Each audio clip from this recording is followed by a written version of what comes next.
The evening sun melted into the horizon, painting the Texas sky in shades of amber and gold. The dusty wind whispered through the open fields of the Miller Ranch, carrying the scent of hay, old timber, and memories too heavy to forget. Inside the weathered farmhouse stood a man, tall, broad-shouldered, silent as the land he worked. His name was Luke Miller, a cowboy who had long forgotten what warmth felt like, who'd buried his smile beside the woman he once loved 5 long years ago. The ranch was all he had left, and even that was barely holding together. Every day was a battle, with debts, loneliness, and the ghosts of laughter that still echoed through those halls.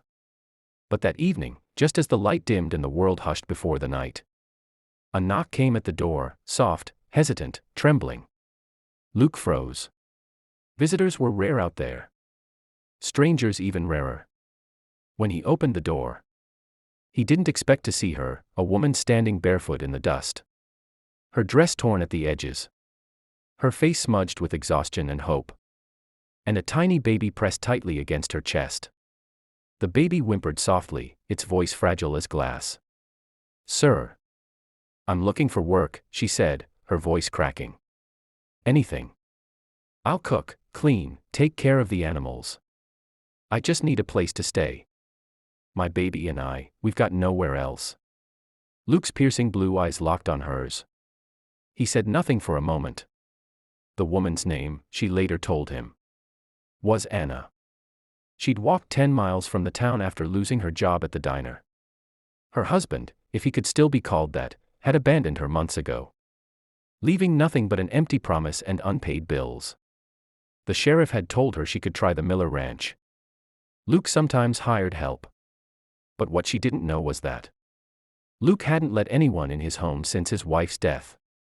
His housekeeper had left, his barn hand quit, and Luke had stopped caring enough to replace them. He'd lived in silence, talking only to his horse and the wind. Until now. He studied Anna for a long time. Her eyes told a story he knew too well: loss, fear, pride barely hanging on by a thread. The baby reached out a small hand toward him, gurgling softly. Something in Luke's chest cracked open. Something he'd thought was buried for good. "You walked all this way?" he finally asked. Anna nodded, clutching the baby closer. "Then you'd better come in," he said simply. She blinked, confused. "You're home." Tears filled her eyes instantly, spilling over her dusty cheeks. She stepped inside, whispering a shaky "thank you." The house smelled of coffee, old wood, and loneliness. Luke pointed toward the kitchen. "There's stew on the stove. Feed the little one first." Anna hesitated. Strangers didn't offer kindness like that. But she obeyed, warming a small bowl while humming softly to her baby. Luke leaned against the doorway, watching. Her hands were rough from work, her movements careful and graceful at the same time. The way she held her child, the way her voice softened, it stirred memories of the life he'd lost. Days turned into weeks. Anna worked hard, never complaining. She cleaned the barn, mended Luke's shirts, cooked meals that reminded him of home. The baby, named Grace, brought life to the ranch again. Her laughter echoed through the halls that had long been silent. Luke found himself fixing up the nursery that had been shut for years. His calloused hands repainting walls and carving a tiny wooden horse for Grace. One evening, as the sunset bathed the fields in gold, Luke sat on the porch, watching Anna rock her baby to sleep. "You know," he said quietly, "you've done more for this place in 2 weeks than I've done in 2 years." She smiled faintly. "Maybe this place just needed a little grace."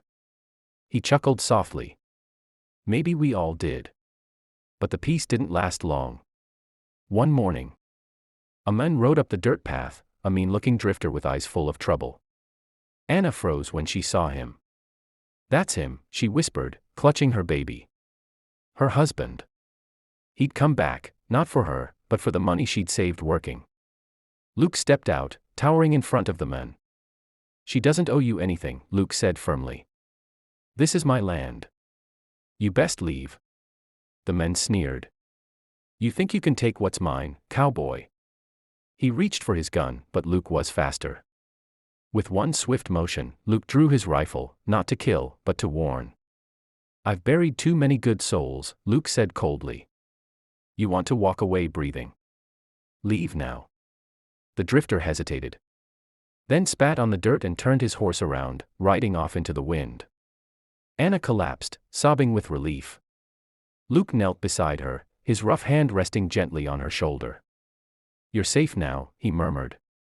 You and that little one, you belong here. Over time, that promise became truth. The ranch began to bloom again. Anna's laughter filled the mornings. Grace's giggles filled the nights. And Luke found his heart healing in the warmth of their presence. One spring morning, as the sun rose over the hills, Anna came to the porch holding Grace in her arms. Luke, she said softly, I never thanked you for saving us. He looked at her, his voice quiet but full of meaning. You saved me first. Months passed. And what began as a stranger's mercy became something deeper, something unspoken yet understood. The townsfolk began to whisper about the cowboy who smiled again. About the woman who brought light back to Miller Ranch. Luke didn't mind. He just knew that for the first time in years, he woke up to more than silence. He woke up to family.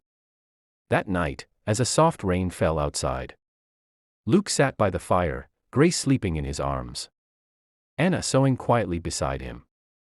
He looked around the room, the home that once felt empty, now filled with warmth and laughter. Funny, he said with a half-smile. How one knock can change everything. Anna looked up, her eyes glistening. It wasn't just a knock, she whispered. It was fate. Luke nodded, gazing at the baby sleeping peacefully. Maybe it was, he said. But whatever it was, it brought me home too. The flames danced in his eyes, reflecting something new, hope, love, and a promise that this time he wouldn't let go. Months slipped by like soft whispers across the prairie. The Miller Ranch no longer echoed with loneliness but with laughter, the baby's giggles, Anna's humming, and Luke's voice calling out to the horses. Each sunrise brought new life, each sunset painted peace across their hearts. Luke had built fences before, but never one strong enough to guard his heart. Until now. He often caught himself watching Anna as she worked, her hair glinting under the sun, her smile tender and brave. One evening, under the golden glow of twilight, Anna said quietly, I keep thinking this is all a dream. Luke shook his head, eyes soft. No, Anna. This is home. She stepped closer, her hand brushing his rough fingers. And in that moment, no words were needed. The silence between them spoke of love, healing, and new beginnings. As the stars rose, Luke whispered to the sleeping baby in her arms. You saved us, little one. And from then on, every dawn at Miller Ranch was not just another day, it was a promise kept.